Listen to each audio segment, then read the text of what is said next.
upon every close scrutiny of the alleged references to Muhammad in the Bible as a prophet, they absolutely have no relation to the Prophet of Muhammad, nor prophesy his coming. Muhammad is not mentioned in the Old Testament. Muhammad is not mentioned anywhere from Genesis to Revelation. Muhammad is God's true messenger. That's a joke.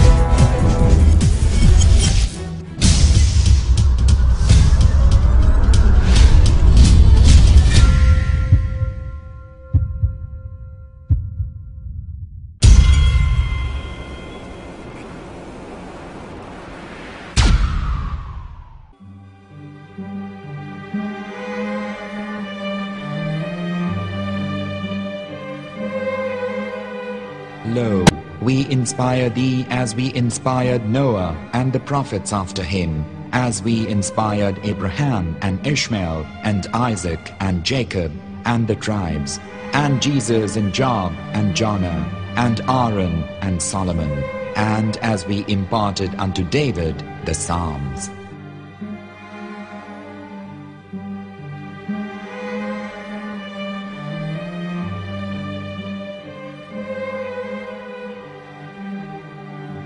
The verse we've just heard is from chapter 4 of the Quran. In the verse, God is affirming to humanity that Muhammad is indeed the recipient of a divine guidance, just as Noah, Abraham, and the rest of the prophets. However, some Christians and Jews today don't believe that Muhammad was a prophet and the covenant that God made with Abraham. And since the Quran is not their book of authority, in this video I'm going to show you that the book you're holding in your hands contains the name off the seal of prophethood, the Prophet Muhammad.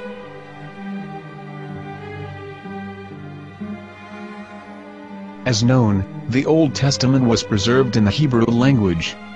In the 5th chapter of the Shir HaShirim, which is one of the 5 Megillat or sacred scrolls that are part of the Hebrew Bible, or for short the Song of Solomon, as Christians know it today. That chapter is discussing someone. Jews will say it is discussing Solomon, while Christians will say it is discussing Jesus. Considering this is the Songs of Solomon, it would seem logical that it is discussing Solomon. The verses, describing this mystery man, have the narrator's speech conjugated in the feminine, meaning it is a woman who is describing this man. So it is possible that it is one of Solomon's wives discussing her husband Solomon. However, Christians assert that Jesus is being discussed, and that the chapter is describing a man who was not yet alive at that point. A prophecy.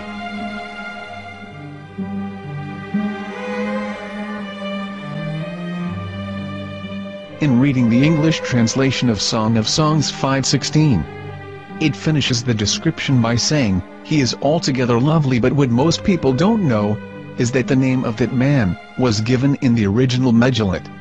Here is verse 16, and how it is written in ancient Hebrew, before introducing the vowels, in the 8th century. From the Hebrew Bible, on scripturetext.com. Here is the word in question. This word is made of 4 letters. Mem, Het, Mem, Dalet. Now when reading the word as it is written in its original form, with no vowels, it can be read as Muhammad, which is the name of the Muslim prophet, or as Mamad with no A after the H. According to Ben Yehuda's Hebrew English Dictionary, it is correctly pronounced as Muhammad, not Mamad. So how we're going to know for sure if it's pronounced as Muhammad, the Muslim prophet, or as Mamad, a random Hebrew word? The only way is to give the verse to a rabbi and say to him, "Please read." Here is the Song of Songs 5:16, and how it is read by a rabbi from a Hebrew Jewish site. Please notice, the im in Hebrew is a plural of respect. חיכו ממתקים וכולו מחמדים, זה דודי וזרעי בנות ירושלים. חיכו ממתקים וכולו מחמד, מחמד, מחמד, מחמד, מחמד, מחמד דין. זה דודי וזרעי בנות ירושלים.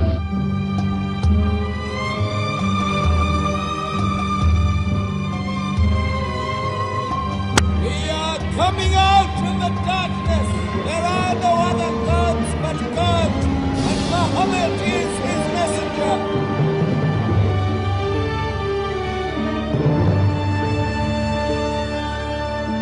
Let the world hear. חיכו ממתקים וכולו מחמד דין.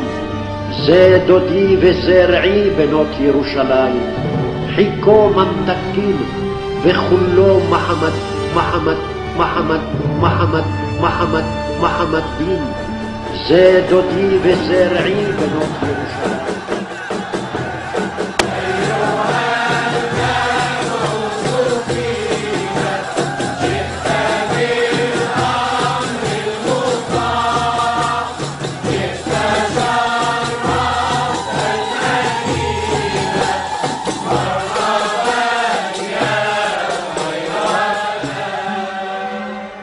Here is the famous SDL translation tool, which includes a professional human translation, as well as an online translation.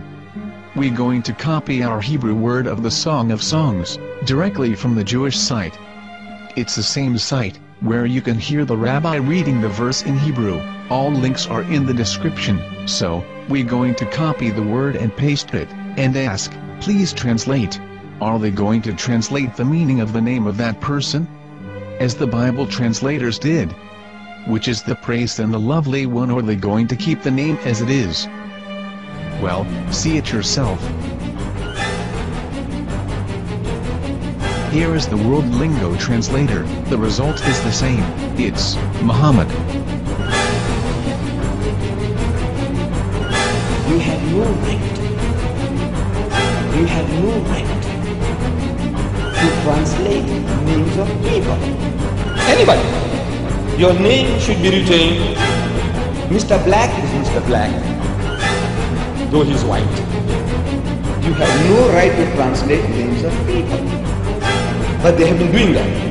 Muhammad Ibn, they translated as altogether lovely. But the word Muhammad is there in the Hebrew language. The word Muhammad is there in the Hebrew language.